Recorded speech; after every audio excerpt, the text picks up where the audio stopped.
NetJets, the global private aviation leader, is known for personalizing every detail of your travels. Because NetJets standard is not just to meet their definition of perfection, it's to exceed yours. Discover more at netjets.com.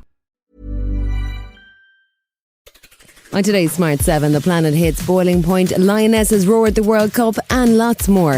It's Friday the 28th of July, it's National Milk Chocolate Day, and happy birthday, Harry Kane. The Smart 7. It's news, but not the news.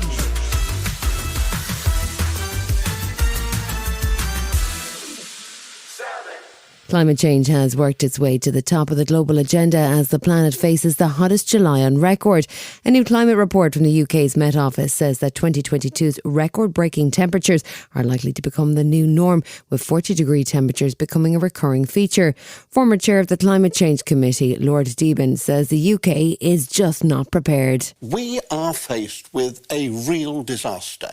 If we don't act, the world will not be a place where our children can live in.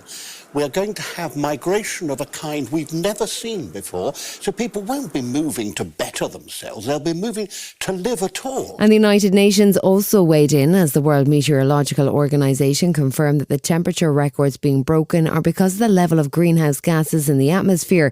UN Secretary General Antonio Guterres had a stark warning for the planet. The era of global warming has ended, the era of global boiling has arrived. The air is unbreathable, the heat is unbearable, and the level of fossil fuel profits and climate inaction is unacceptable. Chris Stark, who's the current chief executive of the Climate Change Committee, is also worried that the government appear to be moving much too slowly in a time of crisis. We've seen this week just something that really, a remarkable softening of the stance and the rhetoric from our political leaders on climate in a period when, frankly, we should be seeing the opposite. So it worries me that, firstly, but secondly, the progress we're making in this country is just not fast enough.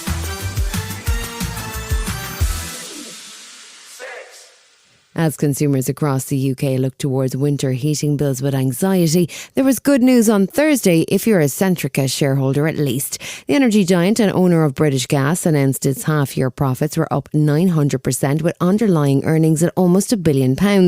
They say that's not down to the prices charged to consumers, but rather a trading profit based on the energy cap. But with prices remaining high for gas and electricity, it's not a good look.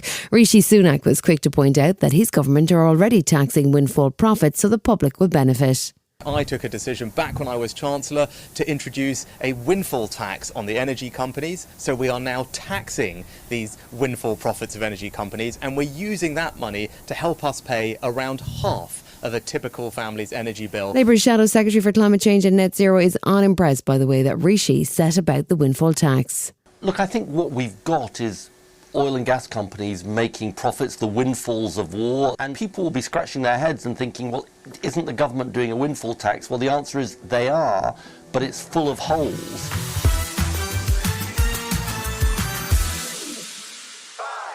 Andrew Malkinson was celebrating on Thursday as his wrongful conviction for rape 20 years ago was finally overturned. He'd been jailed in 2004 for an attack on a woman in Salford and served 17 years for a crime he always maintained that he did not commit. He was eventually released in December 2020, but his legal battle to clear his name was only finally resolved after an appeal this week. He says that he's got mixed feelings about the result. Obviously, there's a lot of joy in the result. It's the result I've waited for 20 years. But anger at the fact that I was even tried for this, arrested. Greater Manchester Police have apologised over what they called a grave miscarriage of justice, but James Burley, an investigator from the legal charity Appeal who work to resolve these kind of cases, says the CCRC have questions to answer. The Criminal Cases Review Commission, which is meant to act as a safety net, in fact acted as a barrier to justice because twice they turned down Annie's case and they simply didn't do the investigation which we did.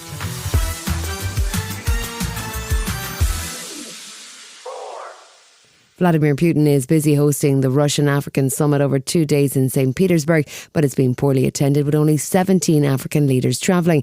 The summit comes as there has been a coup in a former French colony of Niger, but saw supporters of the coup leaders waving Russian flags outside the Parliament building. Governments around the world have pledged support for the president, including France, and US Secretary of State Anthony Blinken promised unwavering support for the legitimate government. A group of military leaders say they've taken President Bazoum captive, but it's not clear what exactly their demands are. Brought together by National Council for the Safeguarding of the Country, we have decided to put an end to the regime that you know. This follows the continuing deterioration of the security situation and poor economic and social governance. Still to come on the Smart 7, Lionesses are ready to roar and Heartstopper Cast Chat Season 2. Right after this.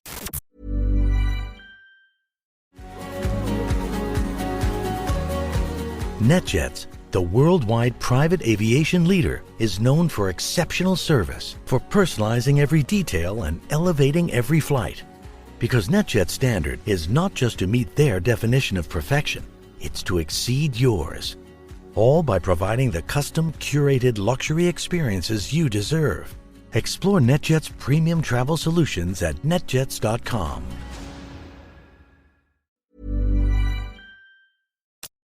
Welcome back.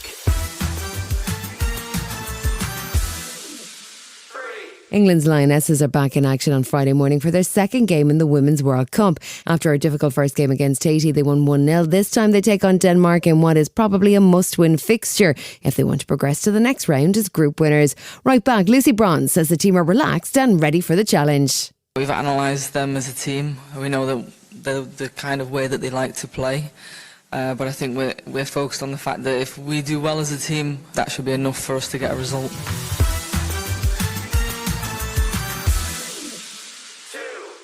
It's been a big week for Heartstopper fans. The book series, which became a hit Netflix show, is preparing for season 2, and we've already seen the first full-length trailer. It's due to drop on August 3rd, and now stars Joe Locke and Kit Connor have been sharing what they're most excited for the fans to see in the new season. One thing I'm really excited for my character is going to Paris because he's French. So that's going to be really exciting for him. He gets to see his dad. I'm excited for Charlie to be more angsty. He gets a more moody this season, which was really fun to play.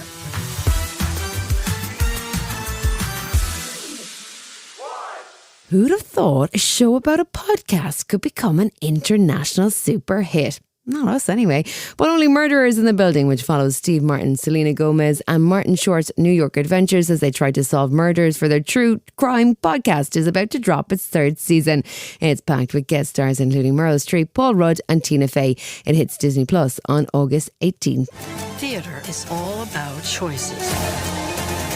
What you share and what you hide. It's a clue. Ooh. Those choices change everything.